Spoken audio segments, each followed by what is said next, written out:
Sa ibang balita, bilang pagunita po sa ika-44 na araw ng pagkamatay ng mga SAF trooper, kabi-kabilang sympathy walk ay sinagawa sa bansa.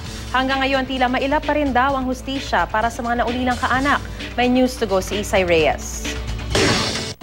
Sa isang sympathy walk, ginunita ng mga kaanak ng Fallen 44 ang ika-44 na araw ng engkwentro sa Mama Sapano. Bit-bit ang mga larawan ng mga nasawing SAF Commando. Naglakad sila mula Cavite patungong Claret School of Quezon City para sa isang misa.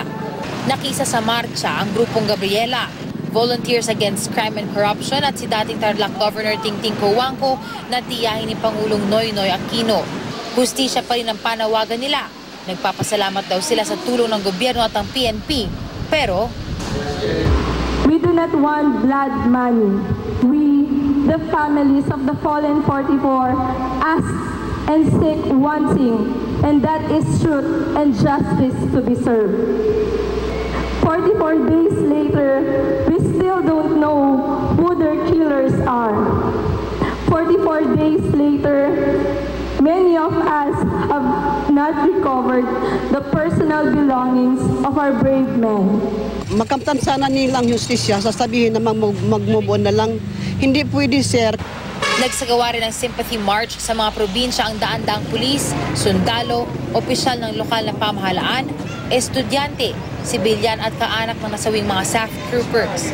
Madaling araw pa lang, nagtipon at pumarada na ang mga pulis sa Bulacan. Patungong Baraswain Church, bit-bit ang mga tarpaulin na sumasaludo sa SAF 44. Banal na misa at pagsisindi ng kandila naman ang inialay ng mahigit 200 pulis sa Nueva Ecija.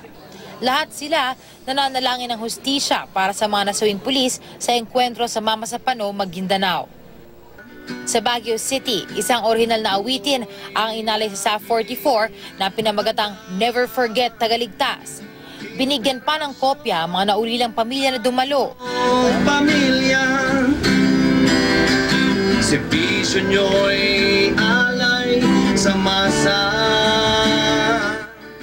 Nag-alay rin ng mga kanta at nagpakawala ng mga lobo ang mga pulis sa Zamboanga City. Dumalo sa aktibidad ang ilang kaanak ng SAF 44. Tumakbo naman para sa kapayapaan ng nasa 300 pulis sa Davao City.